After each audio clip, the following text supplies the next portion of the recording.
வணக்கம். கிண்டி சுவாமிநாதன்.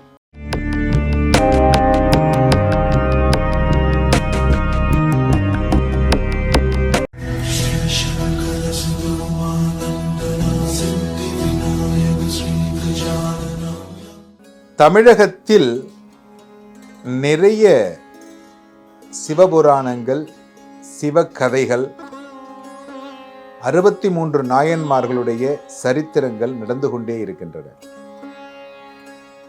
அதை பற்றி நாம் தெரிந்து கொள்ளுகின்றதற்கு, அதை புத்தகமாக படிப்பதற்கும் நமக்கு நேரம் கிடைக்கவில்லை. திருவிடைமருதூர் அப்படிங்கிற ஒரு ஊர் இருக்கு. கும்பகோணத்திற்கு அருகாமையில் திருவிடைமருதூர். இந்த திருவிடைமருதூர் அப்படிங்கிறது, அந்த சிவன் கோயில் அப்படிங்கிறது ரொம்ப ஒரு பிரபலமான ஒரு சிவன் கோயில். இந்த கோவிலில் நடந்த ஒரு சந்நியாசியினுடைய சம்பவம். பட்டினத்தாரை எல்லாருக்கும் தெரியும். பட்டினத்தாரை தெரியாதவர்கள் இருப்பதற்கு வாய்ப்பு இல்லை. பட்டினத்தார் அங்கு மேற்கு கோபுர வாசலில் அமர்ந்து யாசகம் வாங்கி கொண்டிருந்தார். பட்டினத்தார் என்கிறது 1,00,000 கோடி சொத்துக்களை கொண்ட அந்த காலத்தில் வாழ்ந்த ஒரு மாபெரும் மனிதர். அரசருக்கே கடன் கொடுக்கின்ற அளவுக்கு பெரிய செல்வந்தர். செல்வம் என்றால் குபேரனை போல் வாழ்ந்தவர் பட்டினத்தார். எந்த குறையும் இல்லாமல்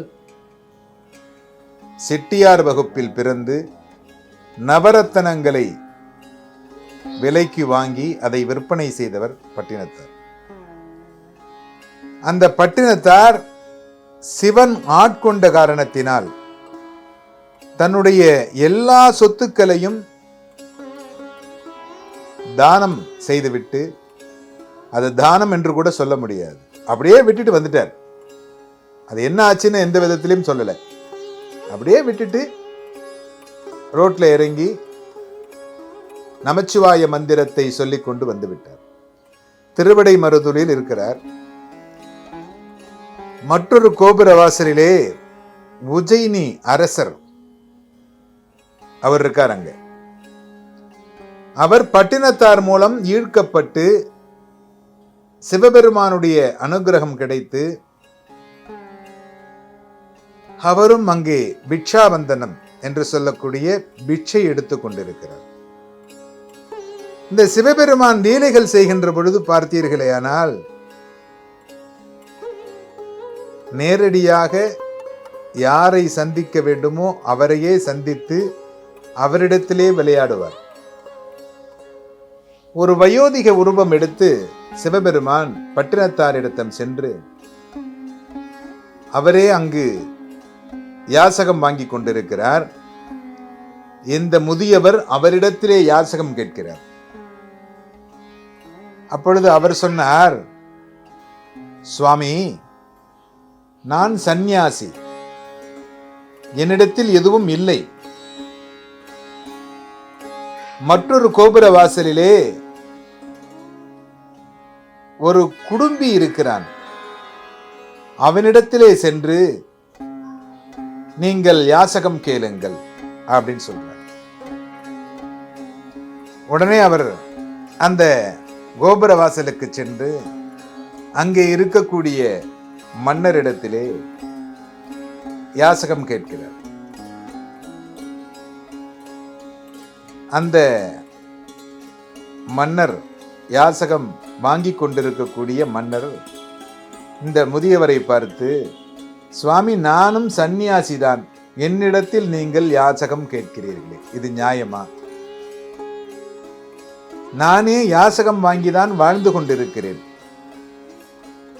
நான் உங்களுக்கு எப்படி யாசகம் செய்ய முடியும்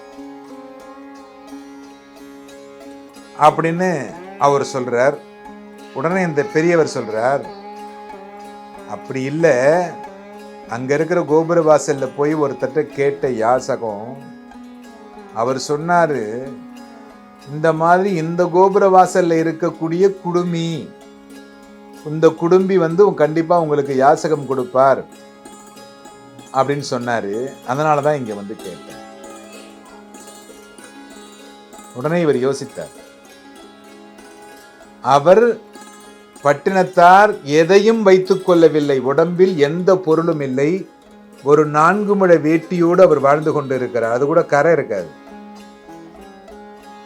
நாம் ஒரு திருவோடு வைத்திருக்கிறோம். இந்த திருவோடு நம்மை குடும்பத்தில் இருப்பவனை போல் பற்றோடு காட்டுகிறது.